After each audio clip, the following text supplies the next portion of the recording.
कहते हैं कि बेटियां पापा की बहुत लाडली होती हैं। एक दिन एक बेटी ने पिता से कहा कि पापा, मुझे गाड़ी चलाना सीखना है। पिता ने कहा कि मैंने तुम्हें बचपन से अंगुली पकड़कर चलना सिखाया, चलो आज तुम्हें कार चलाना सिखाते हैं। कुछ दिन बीते, अब बेटी बहुत अच्छे ढंग से कार चलाना सीख गई थी। एक दिन पिता और बेटिया दोनों कहीं जा रहे थे और जाते जाते अचानक से आपने कई बार देखा होगा कि जब बारिश बहुत ज्यादा आती है तो इतनी तेज बारिश होती है कि आप सामने देख नहीं पाते हैं। हमारे राजस्थान में बहुत धूल भरी आंधियां चलती है, तब आपको दिखता नहीं है, गाड़ी का बैलेंस करना बहुत मुश्किल हो जाता है। और वही मंजर उनके सामने था। बहुत तेज आंधी आ रही थी, कुछ बारिश भी हो रही थी। बेटी कह रही थी कि पापा, अब मुझसे गाड़ी चलाना बहुत मुश्किल हो रहा है, क्या मैं इसे रोक दूं? पिता ने कहा नहीं बेटे, सीधे चलते जाओ। कुछ देर बीती और ज्यादा तूफान ने रूप ले लिया था अपना, और भयंकर आंधी तूफान के कुछ दिखना मुश्किल हो, बस बहुत हल्की हल्की राह दिख रही थी। पिता ने कहा कि जब तक दिख रहा है चलती रहो, कार को रोकना मत। कुछ देर और बीता। जब तूफान आ रहा था तो बेटी को ये लग रहा था कि मेरे पापा ने ठीक ही कहा है कि मैं बस गाड़ी चलाते रहूं, भगवान जाने और पिताजी जाने। लेकिन पापा को कुछ और ही पता था। कुछ देर बाद आसमान थोड़ा थोड़ा साफ, रास्ता थोड़ा साफ नजर आने लगा, और जैसे वो उस तूफान से निकल गए तो बाद में पापा ने कहा कि बेटी, अब कार रोको और बाहर आ सकती हो। बेटी ने कहा कि पापा, अब क्यों बाहर आना, अब तो सब कुछ साफ नजर आ रहा है। कहा कि पीछे देखो, जो लोग इस तूफान में रुक गए थे आज वो तूफान में फंस गए हैं, और तुमने मेरी बात को माना, खुद पर विश्वास किया, अपनी ड्राइविंग पर विश्वास किया, और अब तुम तूफान से बाहर हो। इस कहानी से क्या सीख मिलती है? कठिन समय हर किसी के जिंदगी में आता जरूर है। मजबूत से मजबूत इंसान भी प्रयास छोड़ देते हैं, किंतु हमें प्रयास कभी भी छोड़ना नहीं चाहिए। निश्चित ही जिंदगी के कठिन समय गुजर जाएंगे और सुबह के सूर्य की भांति आपकी और आपके अपनों के जीवन में चमक जरूर लौट आएगी। तो हमें निराश नहीं होकर बल्कि समस्या का डट कर मुकाबला करना चाहिए, और अंधकार छटेगा, तूफान छटेगा, बादल छटेंगे और खुला नीला आसमान आपको नजर आएगा जरूर।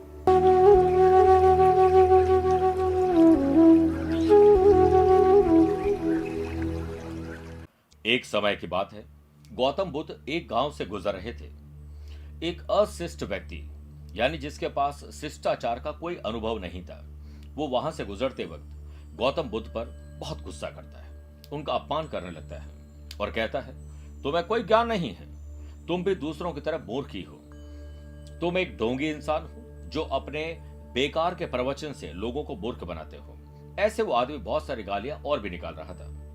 गौतम बुद्ध उसके अपमान से परेशान नहीं होते हैं। इसके बजाय उन्होंने उस अशिष्ट व्यक्ति से पूछा, प्रिय मित्र, मुझे ये बताओ, अगर तुम्हारे पास कोई वस्तु है जो तुम किसी और को देना चाहते हो, लेकिन वो उसे लेता नहीं है, तो वो वस्तु अब किसके पास रहेगी? तो उसने कहा कि वो वस्तु मेरे पास ही रहेगी। प्रिय मित्र, तुमने मुझे जो गालियां दी, अशिष्ट व्यवहार किया, मेरे पर गुस्सा किया, बहुत बुरा भला बोला, मेरा अपमान किया, लेकिन मैं उन सारी गालियों को नहीं ले रहा हूं, मैं ये तुम्हें वापस दे रहा हूं, तो अब ये किसके पास रहेगी? वो कह रहा है मेरे पास रहेगी। इससे उस व्यक्ति को बात समझ में आ जाती है, और गौतम बुद्ध इससे ये बहुत बड़ी सीख दे देते हैं कि अगर आप अपने आप को नुकसान पहुंचाने से बचना चाहते हो तो आप अपने गुस्से पर काबू पाना सीखो।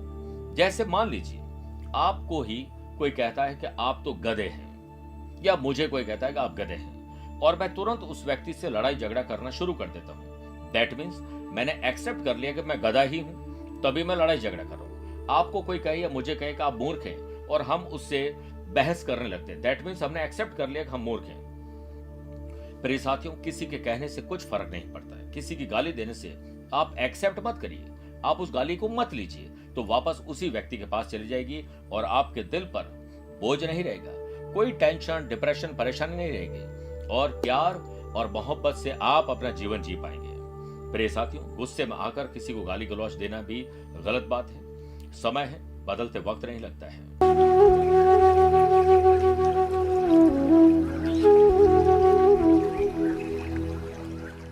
एक किसान रोज एक बनिए को आधा किलो मक्खन बेचा करता था।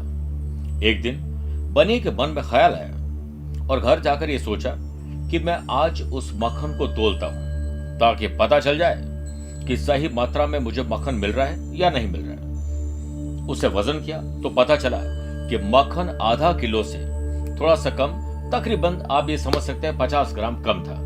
इस पर बनिए को गुस्सा आया और वो उस किसान को सरपंच महोदय के पास लेकर गया, क्योंकि ये बहुत जमाने पहले की बात है, उस टाइम कोर्ट कचहरी नहीं हुआ करते थे।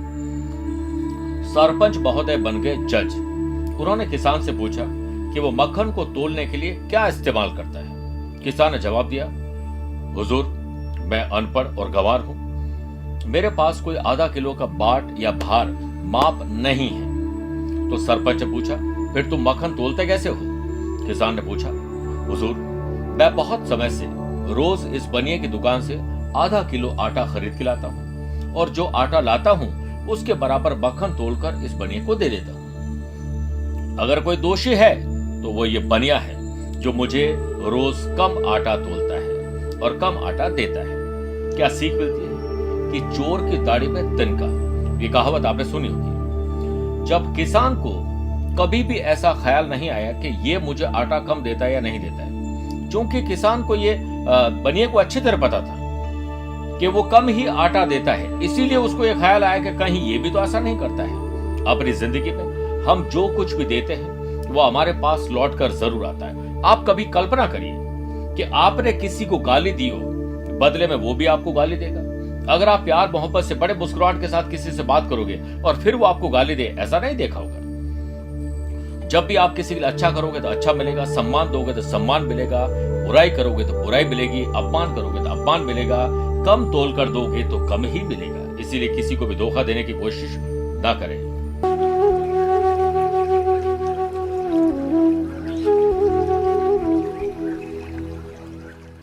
एक स्टूडेंट अपनी ग्रेजुएशन को पूरी करने से पहले अपने पापा के कमरे में जाकर बोलता है कि पापा, मेरी ग्रेजुएशन होते ही मुझे कार चाहिए। मेरे सब दोस्तों के पास मोटरसाइकिल और अच्छी कार है। तो पिताजी ने कहा, देखते हैं। जब वो ग्रेजुएट हुआ तो पापा ने उसको एक बड़े अच्छे से खूबसूरत से पेपर में लिपटी हुई एक डायरी भेंट करी। खूबसूरत लेदर से बनी हुई डायरी को पिता ने यह सोचकर दिया था कि बेटा अपने जिंदगी के खुशनुमा पलों को उसमें लिखेगा। पहले जमाने में ऐसा करते भी थे। निराशापूर्वक उसे बड़ी निराशा हुई बच्चे को जब उसने गिफ्ट को देखा कि इसमें कार तो है नहीं। तो उसने इतने दिनों से जो कार का इंतजार किया था और अब वो कार नहीं मिली है, तो पापा को उसने गुस्से में हल्का सा धक्का दिया, गुस्से में डायरी फेंकी और घर से चला गया। उस दिन से उसने पापा का चेहरा नहीं देखा। फिर कुछ सालों के बाद वह अपने पापा की तरह सफल और धनवान बन गया था। एक दिन उसे यह संदेश मिला कि उसके पिताजी की मृत्यु हो गई है। जब वह घर में पापा के जरूरी कागजात ढूंढ रहा था तो उसने देखा कि जो डायरी पिताजी छोड़कर गए थे वो वैसी की वैसी पड़ी है। उसने डायरी को खोला और कुछ पन्ने पलटे कि अचानक से उसके अंदर से कार की चाबी नीचे गिर जाती है। उस कार की चाबी के साथ एक टैग लगा हुआ था। उसने टैग को पढ़ा। उस पर लिखा था कि बेटे, मैंने कार की पूरी कीमत चुका दी है। तुम जब भी इस कार को चलाओ कुछ हसीन लम्हों को इस पर लिखना। मैं भी तुम्हारे साथ कभी चला करूंगा। ढेर सारे प्यार के साथ, तुम्हारा पापा। क्या सीख मिलती है? अक्सर आप या आपके बच्चे, कुछ चंद दोस्त जो कि अमीर होते हैं, स्कूल में कॉलेज में, वो अमीर की तरह पेश भी करते हैं। उनकी भी गलती नहीं कि उनके पेरेंट्स ने उसको सबको दिया है। लेकिन हमारे पेरेंट्स अगर सक्षम नहीं है और हम अपने माँ बाप से 50,000 रुपए, लाख रुपए की बाइक की डिमांड करते हैं, 10 लाख 20 लाख की कार की डिमांड करते हैं, लेकिन फिर भी माँ और पिताजी अपनी खुशियों को छोड़कर अपने बच्चों की खुशियां जरूर पूरी करते हैं। जितना भी हो वो कोशिश तो जरूर करते हैं। वही कोशिश पिताजी ने की थी। पिताजी ने एक अलग तरह की कोशिश की। उन्होंने कार और चाबी के बारे में कोई जिक्र नहीं किया। उन्होंने डायरी थमा दी कि जो हसीन लम्हे वो बेटे इस पर लिखना। बेटा भाग जाता है। उस जमाने में मोबाइल नहीं थे और अब पछताए क्या हो। चाहे जो भी आप चाह रहे हो, लेकिन हमेशा जो आपको मिले उसके प्रति एहसानमंद रहिए। हो सकता है जो आपने सोचा हो उससे ज्यादा ही आशीर्वाद मिला हो। और प्रिय साथियों, कोई भी निर्णय तुरंत मत लीजिए, क्योंकि बाद में आपको पछताने के अलावा कुछ हाथ नहीं लगता है।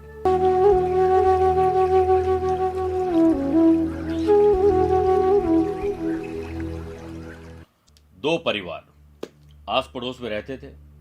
एक परिवार में से हमेशा बाहर के लोगों को आवाजें आती थी लड़ाई झगड़े करने की। दूसरे परिवार से कभी आवाज नहीं आती थी क्योंकि वो शांति और मैत्रीपूर्वक तरीके से रहते थे। एक दिन झगड़ालू परिवार की पत्नी अपने पति से कहती है कि वह शांत पड़ोसी परिवार के वहां जाकर देखे कि वो इतने अच्छे तरीके से कैसे रह पाते हैं। पति इस बात को सुन के चुपचाप देखने चला जाता है। वो देखता है कि भाभी जी फर्श पर पोंछा लगा रही है और अचानक किचन से बच्चों की आवाज आती है कि मम्मी को वो आवाज देते हैं और वो बाल्टी को बीच में छोड़कर चली जाती है। दूसरी तरफ से उनके पति कहीं दूसरे कमरे से आ रहे होते हैं और अचानक उनका ध्यान हमेशा की तरह उस दिन भी मोबाइल पर था और वो बाल्टी नहीं देख पाते हैं और ठोकर खाकर बाल्टी का सारा पानी फर्श पर और पति भी फर्श पर। तभी पत्नी आती है और अपने पति से आई एम सॉरी कहती है कि मेरी गलती है। तब पति कहता है नहीं डार्लिंग आई एम सॉरी, क्योंकि मैंने रखी हुई बाल्टी को ध्यान से देखा ही नहीं। मैं हमेशा की तरह आज भी लूडो खेल रहा था मोबाइल पर। झगड़ालू परिवार का पति वापस अपने घर आकर पत्नी को पड़ोसी की खुशहाली का राज बताते हुए कहते हैं उनमें और हम में बस एक ही अंतर है कि हम हमेशा खुद सही होने की कोशिश करते हैं, एक दूसरे को गलत ठहराने में ज्यादा काम करते हैं, अपनी जिम्मेदारी को नहीं मान पाते, जबकि वो हर बात के लिए खुद को जिम्मेदार मानते हैं और गलती हो तो खुद को ही सॉरी बोलने के लिए तैयार करते हैं। प्रिय साथियों, खुशहाल और शांतिपूर्वक रिलेशनशिप के लिए जरूरी है कि हम अपने अहंकार को बाहर रखें और स्वयं के हिस्से की जिम्मेदारी व्यक्तित्व के तौर पर निभाएं।